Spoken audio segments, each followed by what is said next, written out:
Então, bom dia a todos. Peço desculpas pelo meu atraso. Buenos días, buenos días a todos.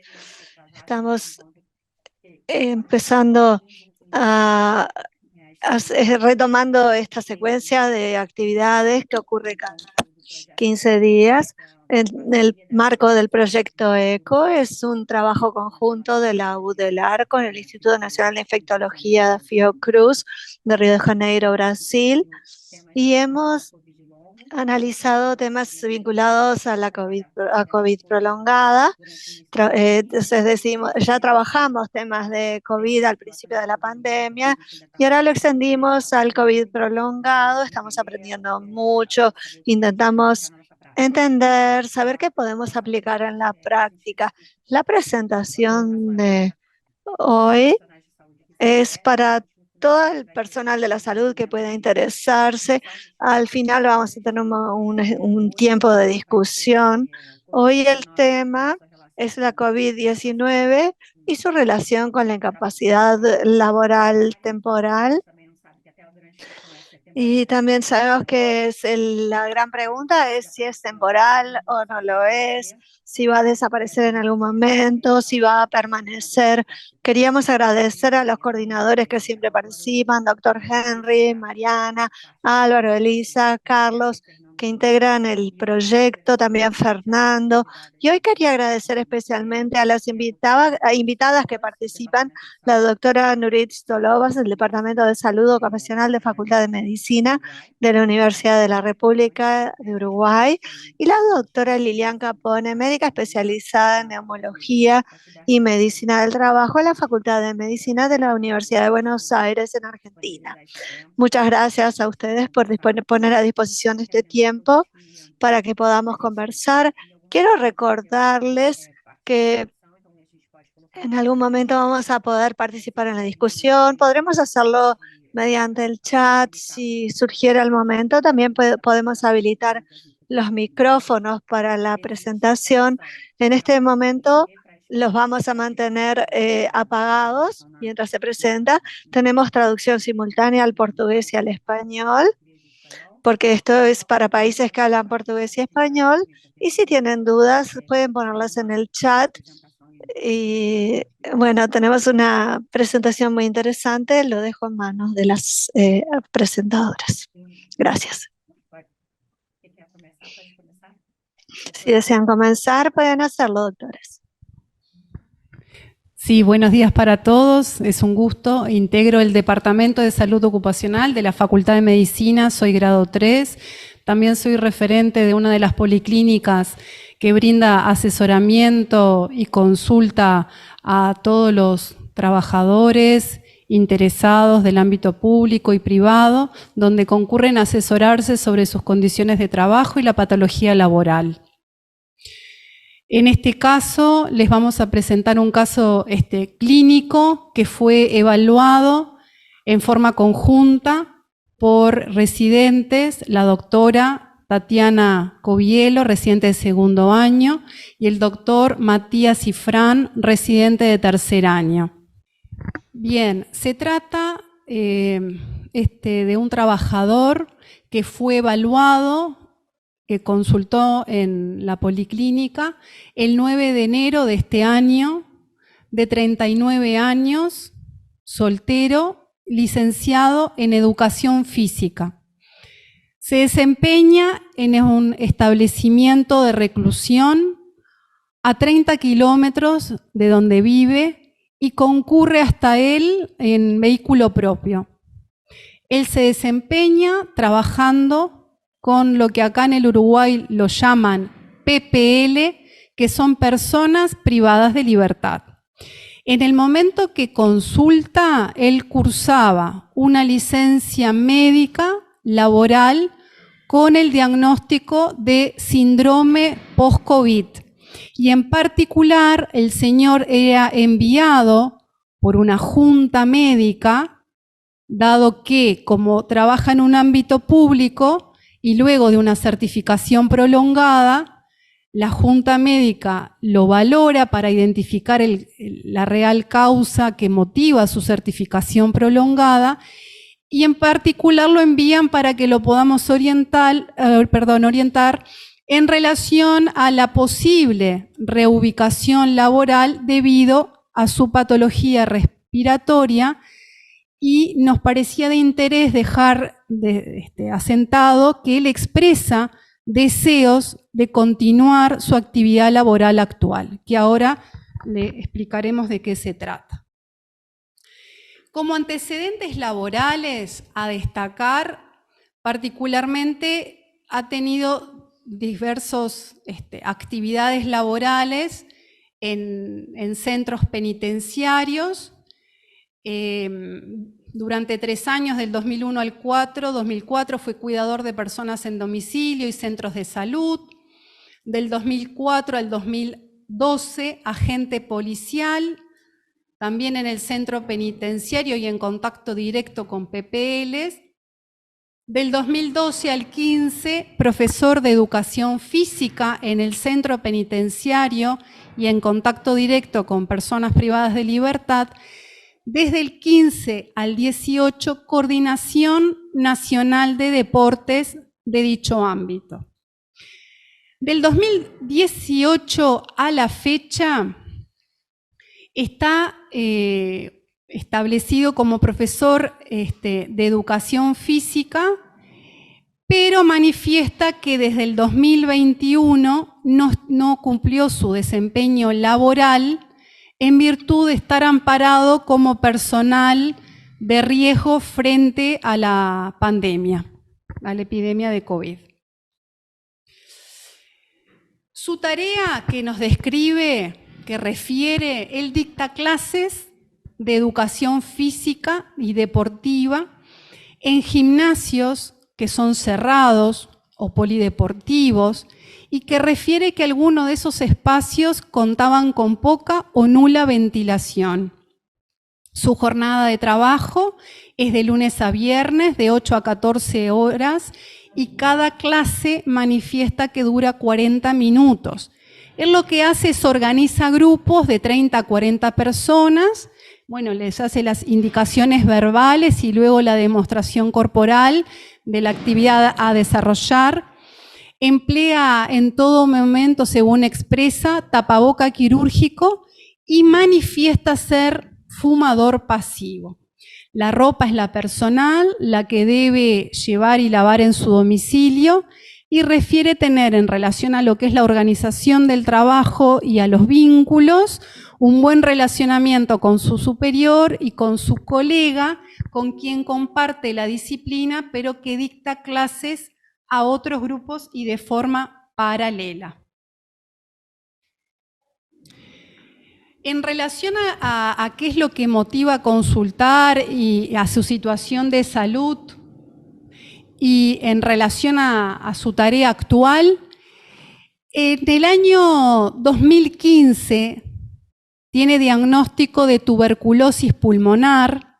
Recordemos que en ese periodo ya estaba desempeñándose en este mismo lugar, que requirió, me refiero al lugar de reclusión, ¿verdad?, que requirió internación hospitalaria durante 42 días y 1 año de tratamiento farmacológico que lo cumplió. Como secuela en la placa de tórax se evidencia en el lóbulo superior derecho pulmonar sin otras especificaciones, a partir de lo cual debe utilizar en forma arreglada beta-2 inhalados. En el año 2021, en junio, le plantean diagnóstico de COVID-19, el mismo fue leve, lo cursó en domicilio y como síntomas presentó en su momento tos, fiebre, disgeusia y anosmia. El tratamiento fue sintomático y antibiótico terapia. En el 22, en el mes de febrero, una reinfección por COVID con alta a los 30, que requirió en esta oportunidad internación, con alta a los 35 días por sintomatología persistente. Se reintegra a trabajar en las mismas condiciones laborales que antes la referimos, pero recibe una certificación médica laboral inmediatamente posterior a su reintegro por persistencia de síntomas dado por disnea, tos recurrente, mialgias, artralgias, náuseas, vómitos y diarrea. Y le plantean como diagnóstico un síndrome post-COVID y se da pase a la policlínica de su prestador de salud. Se le solicita una tomografía de tórax y un funcional respiratorio con un DLCO por caída de saturación objetivable y determinada como probable secuela de la tuberculosis, que cuando consulta no contábamos con dichos resultados. En particular, el día de la consulta manifiesta mantener disnea clase funcional 2, tos recurrente, sintomatología digestiva, mialgias y artralgias. Bien, recordemos que cuando fue evaluado el señor estaba cumpliendo la certificación médica. Entonces, como primer planteo para el intercambio y la discusión, ¿qué les parece? ¿Qué información médica, clínica y paraclínica solicitaría para ahondar en la situación actual? Invitamos entonces a los participantes a intercambiar sobre el caso clínico laboral que en el marco de la ecoclínica. Queria perguntar uma coisa. Entre 2000... Quiero hacer una pregunta. Entre el diagnóstico de tuberculosis de 2015 y el primer diagnóstico de COVID, y entre el primer caso de COVID y el segundo de COVID, volvió al trabajo sin ningún problema de salud, ¿correcto? ¿Se recuperó totalmente? Entre ese diagnóstico de tuberculosis y el de COVID y el segundo de COVID con respecto al primero. Él lo que plantea es que sí quedó posterior a la tuberculosis, al diagnóstico, con beta 2 a demanda, y luego entre el primer diagnóstico de COVID y el segundo, él logra reintegrarse sí a trabajar. Sí, que de alguna manera las distintas exposiciones que tuvo COVID fue en contexto, en principio, laboral, ¿verdad? Ele identifica realmente que foi... Entonces, identifica que fue después del segundo caso de COVID que vio síntomas permaneciendo, digamos, muy marcados, muy pronunciados. Sí. ¿Tú me estás preguntando? Sí. Não, já entendi. Sigue con los síntomas, ¿no? Claro, sigue, persiste con los síntomas y se encuentra en seguimiento en una policlínica de su prestador de salud, que justamente es la policlínica de COVID prolongado, que en su área de salud hay una policlínica definida para ese tipo de casos clínicos. Exacto. Sé que es un equipo multidisciplinario. Aquí yo veo que en el chat hay personas que están queriendo... Estoy viendo algunos comentarios en el chat de algunas personas que quisieran participar. Lilian, ¿podrías hablar? Adelante. Te abrimos el micrófono para que puedas hacer tus comentarios. Bueno, gracias. Buen día. Gracias por la invitación. Quisiera hacer unas preguntas. En primer lugar, ¿qué tipo de tuberculosis tuvo y por qué hizo un año de tratamiento?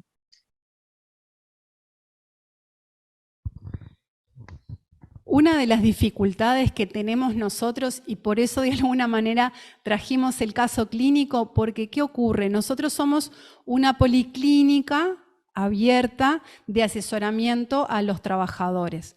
Entonces, eso en realidad sería uno de los comentarios a solicitarle que él traiga por parte, ¿no?, de su médico tratante o de una copia de su historia clínica en la cual podamos ahondar y conocer en detalle el tipo de tuberculosis, el tratamiento y la real secuela. Nosotros básicamente acá estamos pensando en un trabajador paciente que concurre a un área de medicina laboral con esta derivación y bueno, y nosotros, ¿qué deberíamos hacer? Entonces, de alguna manera, esa sería una de las recomendaciones, ¿verdad? Ahondar en este diagnóstico. Claro, digo más, ¿puedo seguir hablando? ¿Cómo ustedes tienen pensado? Puedo seguir charlando con ustedes. Porque una de las cosas es saber si fue una tuberculosis sensible o resistente. Digo esto porque siguió con sintomatología, aunque no parece porque no está en la descripción. En segundo lugar, quisiera preguntar el tema de los funcionales respiratorios, porque las tuberculosis en general quedan con una hiperreactividad bronquial, pero acá le están indicando beta-2 inhalados. Entonces, bueno, estaría bueno saber si fuera posible. Uno pregunta cuando te invitan, o sea, preguntás, pero cuando estás del otro lado sabes que a veces, uno sabe que a veces no tiene la información, así que todo lo que yo les pregunto es con el absoluto respeto y sabiendo que muchas veces tenemos todos inconvenientes en acceder a la información completa. Porque después se dice en un slide, en el slide 3, plantean que es un paciente de riesgo. Entonces no me queda claro cuál es el riesgo del paciente. ¿Es su trabajo y su antecedente de tuberculosis? Acá en mi país sería una enfermedad profesional. O es en riesgo porque quedó con un asma leve, no sé si me explico, que no me queda claro cuál es el riesgo. El riesgo era vinculado al espacio físico y a las condiciones en las cuales él desempeñaba, o sea que el riesgo era laboral, porque era un lugar, como expresamos, con poca ventilación. Poca ventilación. De alguna manera, entre comillas, hacinado, porque él tenía que orientar y capacitar a 40 personas, que bueno, que también en condiciones de salud que no estaban a veces todos evaluados. Entonces fue por eso que se entendió que dado ese fue lo que él nos manifestó, ¿verdad? Que dado el antecedente que había tenido de tuberculosis y esa secuela que se expresaba anatómicamente y bueno, de alguna manera funcional, había permitido que él, en época de pandemia, lo exoneraran de haber cumplido la tarea laboral como tal. Perdón. Sería quizás interesante conocer los exámenes funcionales e ir comparando si esta capacidad funcional disminuye con espirometría, con respuesta al broncodilatador, y también porque después aparece en otro de los datos que hay una alteración en la difusión del monóxido. Sería bueno conocer si eso... ¿Por qué lo digo? Porque nosotros lo que vemos es que muchos pacientes quedan con este post-COVID con una fibrosis de pulmón, con una interticiopatía.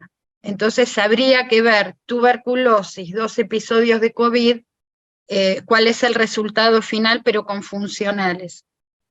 Y por último, después tengo otras preguntitas, pero para no ser cargosa, ¿por qué?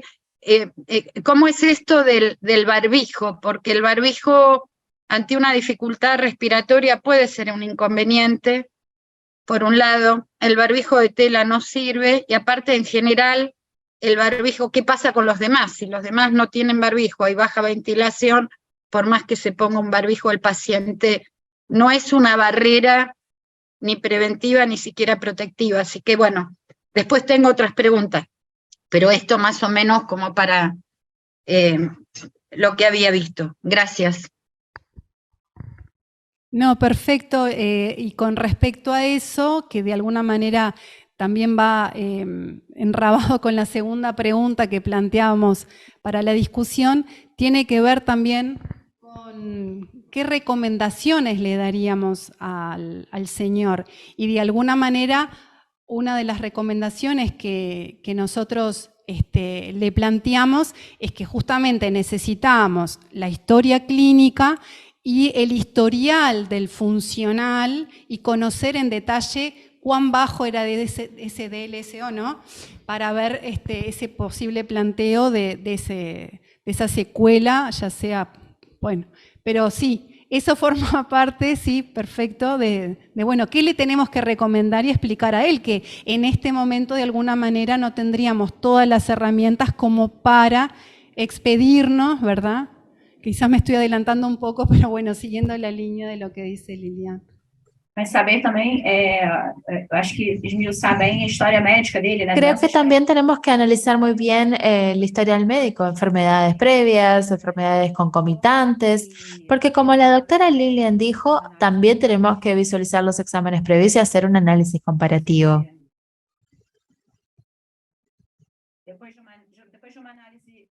Después de tener el historial médico completo y saber qué otras enfermedades tiene, por ejemplo, hipertensión, diabetes o lo que sea, y si podemos afirmar que no tiene otras comorbilidades, no tiene sobrepeso o otras cuestiones, podemos seguir con la evaluación. Me parece que eso sería lo principal. En la práctica, lo que haríamos sería tratar de descartar otras causas principales que expliquen lo que está teniendo, porque este diagnóstico de COVID prolongada es un diagnóstico de exclusión, porque aún estamos aprendiendo y aún estamos trabajando en las definiciones, porque las definiciones de COVID prolongada todavía son muy amplias, muy abarcativas. Entonces, es necesario siempre descartar otras causas y otras enfermedades clínicas que podrían estar generando estos síntomas. Hay un colega aquí que comentó en el chat que tuberculosis debería ser algo evaluado, descartar que tal vez la persona esté desarrollando un nuevo cuadro de tuberculosis u otras enfermedades que tal vez no sabe, pero que han estado presentes durante sus últimos años. Lilian también comentó eso, pero bueno, me parece que ahora podemos seguir. Tem uma pessoa que está participando do nosso grupo. Hay una persona que participa aquí en nuestro grupo, Andrómaca Escobar, que preguntó si se hizo una prueba de tuberculosis y de COVID a las otras personas que estaban allí en esa área de trabajo cerrada con él. El señor se desempeña con personas privadas de libertad y ese dato desconocemos, si se les hizo o no para clínica confirmatoria de tuberculosis o COVID. Pero bueno, de alguna manera, ¿verdad? Epidemiológicamente es un área de riesgo frente a estas patologías, pero no tenemos la confirmación. Entonces, creo que no tenemos más preguntas por el momento, pero podemos seguir, tal vez, podemos continuar. No sé si Lilian, ¿querés seguir haciendo planteos y análisis de la situación? Sí, me queda claro, digamos, obviamente que es un paciente de riesgo, pero yo no sabía si era porque trabajaba con personas privadas de la libertad o era un paciente de riesgo porque era un inmunodeprimido por algo. Por eso lo pregunté en esos términos, pero obviamente son... nosotros acá en Argentina no hemos tenido ningún trabajo epidemiológico sobre los trabajadores que han estado en contacto con personas privadas de la libertad. Ni siquiera está caratulada, digamos, en la epidemiología del sistema de riesgo del trabajo, que en Argentina no es como el de ustedes, es absolutamente cerrado, donde hay empresas que son empresas de seguro, con lo cual todos nosotros somos como un auto, tenemos siniestro y cobertura, no tenemos ninguna otra cuestión, o sea que somos objeto de producción para estas aseguradoras y estaba ayer repasando un poco los datos, si bien el 24% de las denuncias aceptadas, que no quiere decir de los casos de COVID, porque al ser un sistema cerrado, si la aseguradora no acepta, no ingresa en los datos oficiales. Aclaro esto porque es una situación muy grave. El 24% eran trabajadores de la salud, el 15% eran trabajadores de la seguridad y el 40 y pico % era otros, con lo cual esos otros no sabemos de qué se trata. Digo esto porque también es un tema, qué recomendaciones uno podría dar, y es básicamente la necesidad de tener una información más acabada, porque bueno, también a veces uno hace malabares, cómo recibe al paciente, con los datos que recibe el paciente, y cómo intervenir. más allá de esto que les planteé, el tema de la secuela y demás, sería interesante conocer alguna imagen, porque con la imagen actual uno podría decir cuánto hay de secuela tuberculosa y cuánto hay de post-COVID, porque el paciente tuvo 2 COVID, así que me imagino 2 episodios de COVID, que debe haber tenido alguna neumonía, y más que nada si es un paciente que está en ámbitos cerrados, que me queda muy claro, le digo a la colega, que todo lo que sea en situación de encierro es un gran agujero negro para todos, porque inclusive en Argentina muchas veces hasta se interrumpe el tratamiento para tuberculosis, por eso insisto en el tema de la resistencia.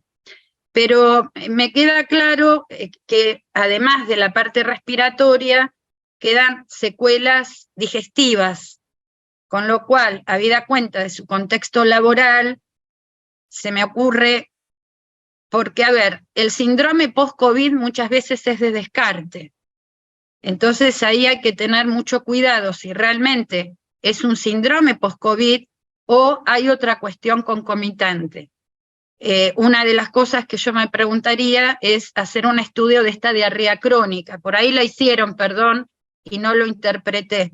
Si esta diarrea crónica tiene que ver con algún síndrome de mala absorción, por ejemplo, si tiene que ver con una tuberculosis solapada, digestiva, que muchas veces nosotros la hemos visto por años, y tienen una diarrea crónica, tendría que tener una clínica totalmente diferente. Y por último, descartar algún tipo de enfermedad infecciosa, ¿no?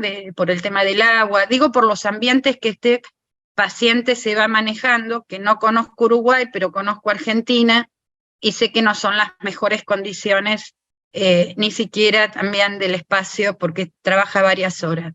Esto sería como las últimas preguntas y aportes para poder seguir evaluando al paciente, porque no es fácil. Él quiere seguir trabajando donde trabaja, por lo que leí.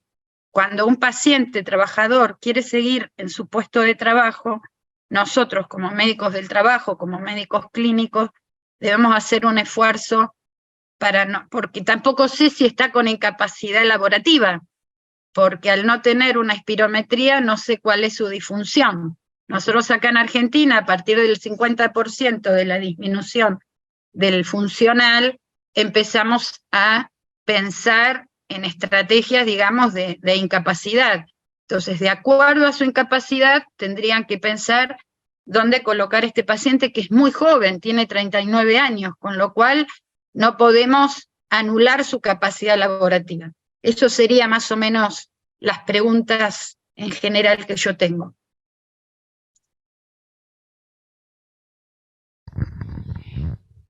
Como les contábamos con respecto a su situación clínica más a fondo, bueno, son también planteos que fueron discutidos por el equipo cuando nos planteamos el caso. Y nosotros lo que también cuando le recomendamos, ¿verdad?, cómo seguir con la situación, le pedimos ahondar en la historia clínica, informe actualizado de sus médicos tratantes, teniendo la paraclínica actualizada de cuál era su situación de salud, pero desde el punto de vista laboral, él aún de alguna manera estaba certificado. Entonces, él además tenía deseos de volver a su lugar de trabajo. Claro. El problema era, si aún estás con alguna secuela o alguna alteración funcional, ¿cómo podemos lograr que tú te insertes y de qué manera?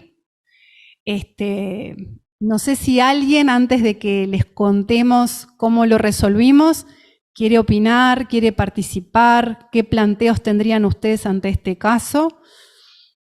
¿Qué les parece? ¿Qué le recomendarían a ustedes? A ver si alguien se anima a comentar.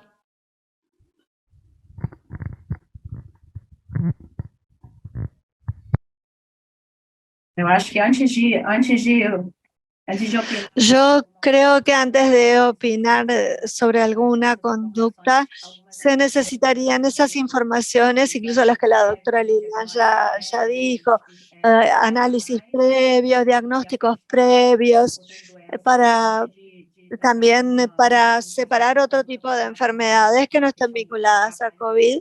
Y antes de sacar una conclusión vinculada a su trabajo, pero queda claro que si es una persona que si no está logrando retomar sus actividades habituales de trabajo debido a ese cuadro clínico, tenemos que tenerlo en cuenta, que no sabemos si es post-COVID, si es alguna otra cosa que también está influyendo.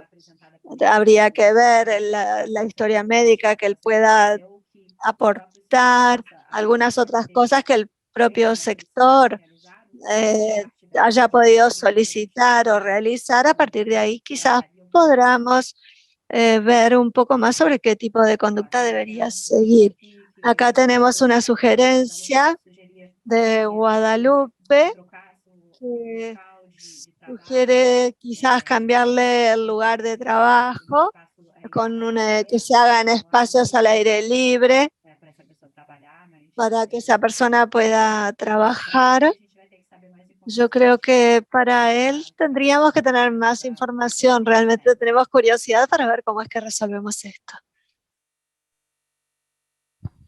Nosotros, desde el punto de vista médico laboral, compartimos lo que dice Guadalupe, porque nos parece central, más allá de su relato, poder ir al lugar de trabajo, conocerlo claramente. Eso sería lo ideal, ¿no? Que el servicio de salud en el trabajo, que en particular a nivel país del Uruguay está reglamentado, pudiera ir, evaluar las condiciones más allá de lo que él refiera. Pero creo que este paciente trabajador, desde nuestra visión, también tiene una ventaja, que básicamente su tarea tiene que ver con capacitar al otro, con formar al otro.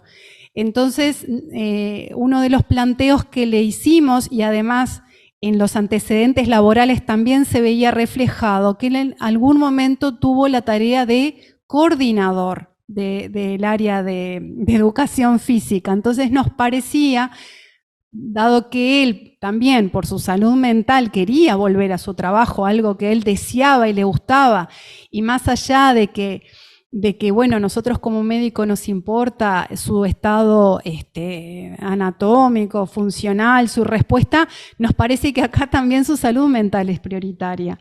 Entonces, dejamos como planteado, como más desde nuestra visión médico-laboral, que él pudiera cumplir, mientras tanto, tareas de lo que sería la docencia indirecta.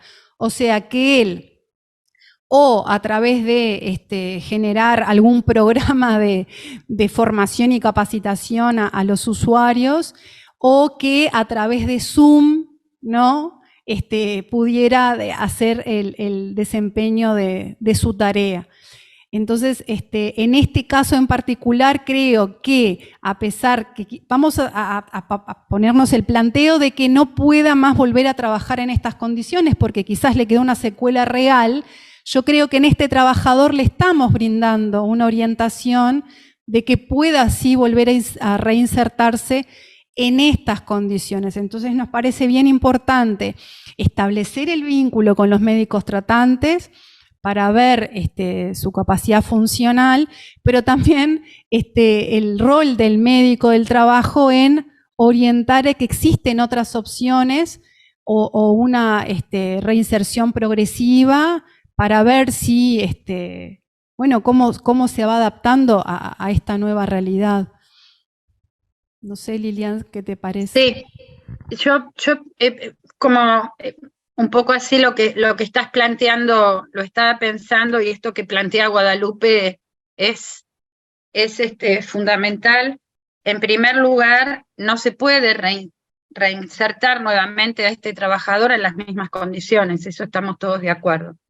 En segundo lugar, desde la mirada, desde la óptica, como decimos nosotros, los anteojos del mundo del trabajo, una persona de 39 años que quiere volver a trabajar habla que, bueno, su perspectiva, su vocación, sus expectativas personales, como dijo recién la colega, está colocado en eso, pero no podemos obviar ciertas cuestiones. En primer lugar, la epidemiología, es decir, porque llegó este caso, no sé, por ahí tienen más casos del lugar. Sería interesante conocer cuántos casos, cuántos compañeros, compañeras han tenido estas cuestiones en ese lugar de trabajo, porque es una forma también como el médico del trabajo puede aportar a mejorar las condiciones de trabajo del paciente que llega a la consulta. Siempre decimos que el paciente que llega a la consulta es la punta del iceberg, ¿no? Que por debajo hay otro montón de cuestiones que seguramente no conocemos.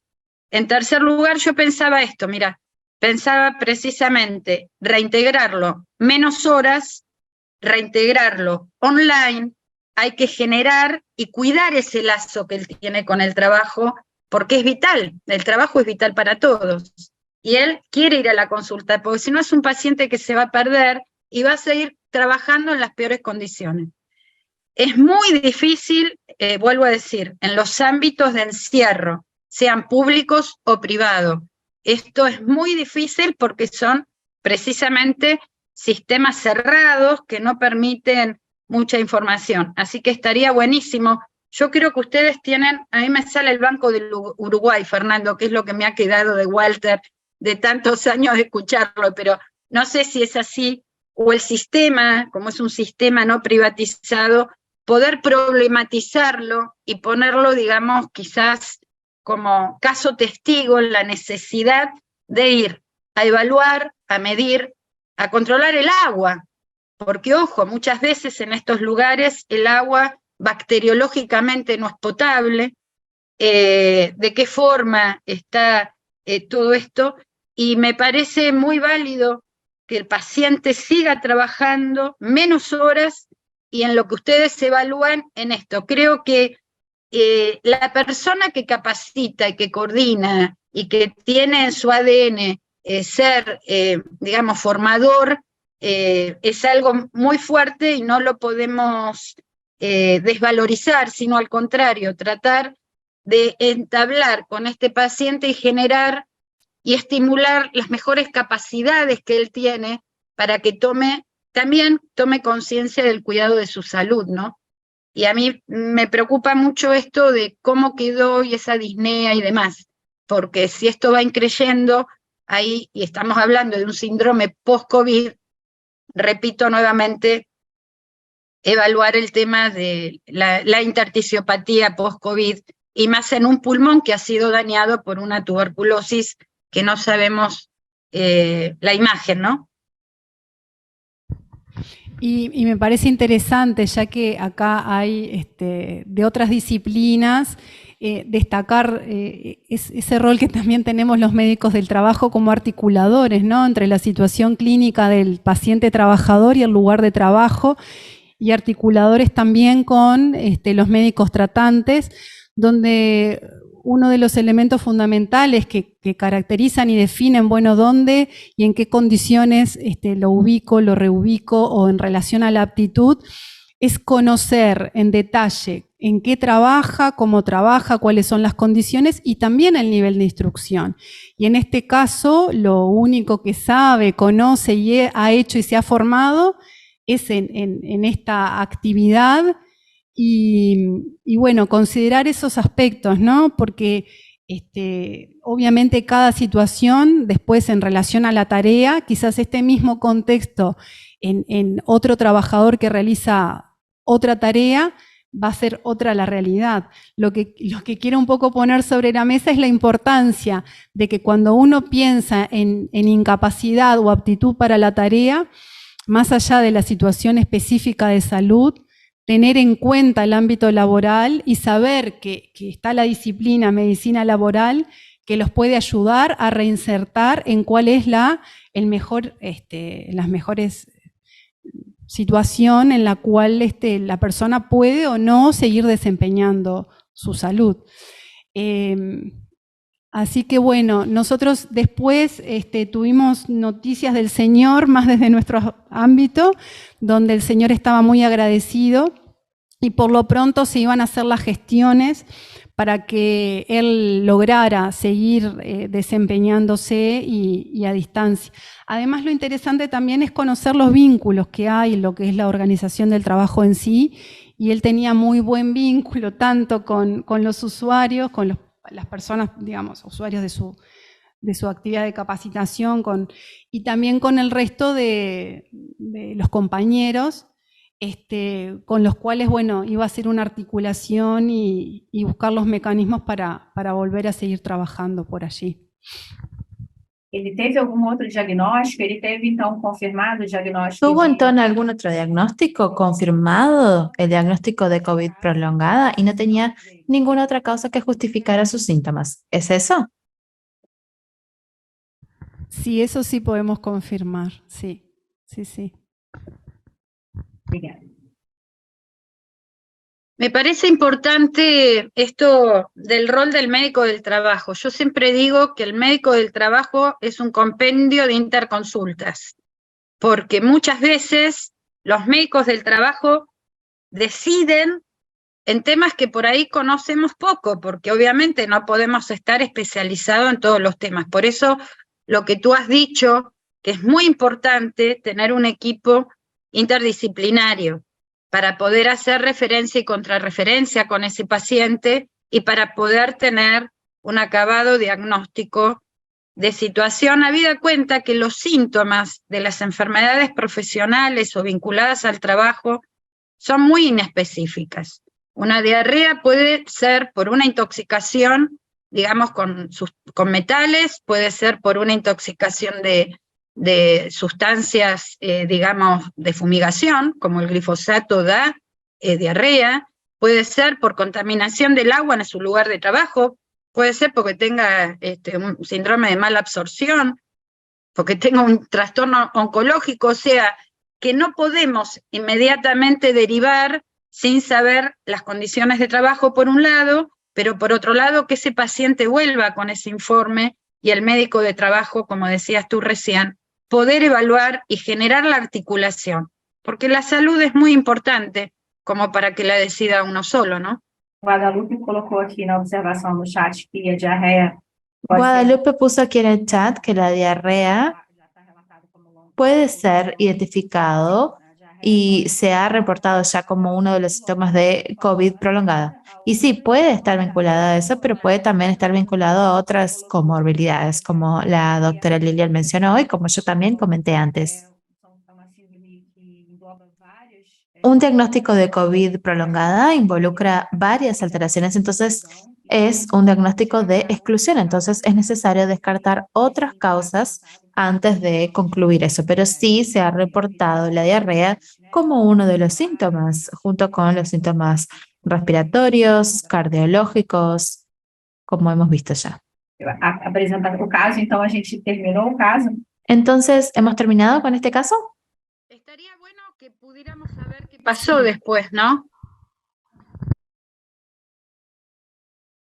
De volver a discutir. Sí, nosotros, bueno, por un tema de ética, sí le comentamos al señor que íbamos a presentar su caso clínico, pero sí, la idea sería volver a convocarlo a la policlínica con todos estos insumos y sí, sería interesante ver realmente después qué pasó. Quedamos con esa tarea.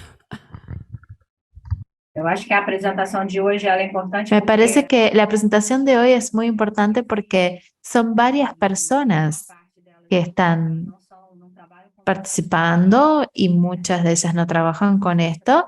Entonces, nosotros, por lo menos desde mi perspectiva, queremos darle más asistencia. Entonces nos enfocamos en los síntomas, en el diagnóstico y en el tratamiento, pero nos perdemos un poco esa visión de cómo funciona esta persona fuera del consultorio. Pensamos en la enfermedad y en la persona, pero no pensamos en cómo es su día a día, en cómo es su trabajo, si podrá volver a su trabajo o no. De la misma forma que los profesionales de medicina en su trabajo requieren la investigación y asistencia en ese sentido, también es necesario prestar atención a eso, porque incluso aunque no tengamos un diagnóstico, esa persona tiene ya la capacidad de ejercerlo. Así que hay que seguir investigando, pero en este momento tenemos que hacer algo respecto a su trabajo, incluso aunque no sea lo que se realice a largo plazo, pero ya no está pudiendo realizar su trabajo en este momento de la forma habitual. Entonces es importante tener esta visión porque por lo general nos enfocamos en diagnosticar y en tratar. E incluso relaciones extralaborales, como esto tiene un impacto en la vida de la persona, en su hogar, en las relaciones familiares, relaciones afectivas, amistosas, porque a veces la persona no solamente no puede trabajar, tampoco puede tener momentos de esparcimiento, de descanso, porque todo está vinculado también con la salud mental. Y hemos visto que tiene un impacto bastante fuerte en disturbios neurológicos y psiquiátricos también, como veremos en unas próximas semanas en otra presentación que tenemos también del proyecto ECO. No sé si la doctora Lilian quiere hacer algún otro comentario o alguno de ustedes. No, se cortó la última parte. No sé qué me dijo la doctora Lilian. Doctora Lilian, no sé ¿Lilian si qué? No sé si la doctora Lilian quiere hacer algún otro comentario final, no solamente respecto a este caso, pero también a esta experiencia de la COVID prolongada y el impacto en el trabajo. Sé que también hay muchos estigmas vinculados a esto. Como es una enfermedad nueva, es muy difícil el diagnóstico. Entonces, diciéndolo de una forma sencilla, las personas que pasan por esto tal vez sufren algunos comentarios como de otras personas que piensan que no quiere trabajar. Entonces, frente a compañeros de trabajo puede haber una postura de ese tipo, de que la gente piensa, no tiene nada, simplemente no quiere venir a trabajar. Entonces, hay mucho de eso vinculado a estigmas para personas que están padeciendo una enfermedad nueva con la cual nos enfrentamos a dificultades en el diagnóstico. Tal vez los propios jefes pueden estar considerando este caso como falta de voluntad de volver al trabajo o cosa por el estilo, y no es el caso, porque son personas que tienen una enfermedad nueva, estamos tratando de diagnosticar eso, y este caso clínico incluso demostró que esta persona estaba interesada en volver al trabajo, incluso después de un caso de tuberculosis, pero no puede hacerlo. Entonces, ese tema del estigma, como sucede también con nuestras enfermedades, es muy importante. Creo que está claro, digamos, estamos de acuerdo. Y me parece que uno de los aportes que uno puede hacer después de tantos años de médico del trabajo es un poco esto que decía la colega de la necesidad de evaluar a los pacientes dentro de la organización del trabajo, de la mirada colectiva del trabajo, no es un caso individual, tiene que ser mirado colectivamente, de la necesidad de la interdisciplina en la lectura. Precisamente, María Pía, lo que tú decías son síntomas, o decíamos antes, inespecíficos. El tema de la diarrea puede ser post-COVID, como puede ser otras causas, y es necesario interrogar, investigar, no porque sea un tema de salud y trabajo, no investiguemos. Yo no sé qué pasa en Uruguay, pero muchas veces acá en Argentina, como son trabajadores, no se los toma como pacientes y se los estudia muy puntualmente y no se sigue investigando las situaciones, y el problema del médico del trabajo es la necesidad de restituirlo rápidamente a su lugar de trabajo, cosa que acá quedó planteada de entrada, primero en una pregunta y después en el posicionamiento que ha tenido el grupo de médicos del trabajo que está atendiendo a este paciente. Por lo tanto, me parece a mí que es muy importante la mirada integral, porque si hay algo que nosotros tenemos que aprender es que la salud es integral. Es un trabajador que quiere seguir trabajando, como dijimos todos, que es muy joven y que evidentemente ya tuvo 3 enfermedades relacionadas con su ambiente de trabajo, con lo cual acá no es el trabajo lo que enferma, sino las condiciones de trabajo. Por lo tanto, todo lo que uno pueda aportar para cambiar esas condiciones, aún en sistema cerrado, queda absolutamente, me parece que es criterioso, humano, justo y necesario. Y obviamente ya que es capacitador, convencerlo mucho al paciente, para que él sepa que ese lugar de trabajo lo enfermó y para que cuando dé clase también incorpore algunas cuestiones, especialmente en el área de educación física, que yo siempre digo que parece, yo tengo un hijo que es profesor de educación física y le digo músculo y sonrisa, y pareciera que no existe nada más. Entonces me parece necesario, ya que él tiene un rol de capacitador, convencerlo profundamente que él también incorpore estas cuestiones, porque vuelvo a decir que la salud laboral es colectiva, no individual. Sim, sim, totalmente de acordo. Con certeza. Eu vou passar a palavra Totalmente. Muchas gracias, doctora Lilian. Ahora le paso la palabra a Fernando para algunas consideraciones para poder cerrar la presentación de hoy. Gracias. Creo que el caso que hoy se presentó nos da para pensar primero en la posibilidad del COVID prolongado en trabajadores como causa de incapacidad temporal, más allá de las dudas y preguntas del caso particular, pero recordar de que existe como tal el COVID prolongado y que puede causar, entre otras cosas, con esa multisintomatología, incapacidad temporal para la tarea que desempeña. En el caso particular, evidentemente, la necesidad de ahondar en los aspectos de repercusión funcional, en particular de capacidad aeróbica de trabajo para la tarea, que está atado a sus antecedentes, como bien decía Lilian Capone, frente a antecedentes que seguramente están relacionados con el trabajo. El COVID en su momento y la tuberculosis, es probable que estén relacionados con el trabajo. Y tercero, la necesidad de pensar en la adecuación y modificación de las condiciones de trabajo para que el trabajador pueda desempeñar. Es un trabajador joven con capacidad, con interés y con voluntad, más allá de la valoración funcional que corresponde hacia el trabajo. Tenemos una perspectiva, digamos, prolongada en el tiempo que conservar como individuos, ya que el trabajo no es solamente una fuente de ingresos, sino que también es una forma de vida y de relación social fundamental en nuestra vida como individuos, como colectivo y como comunidad.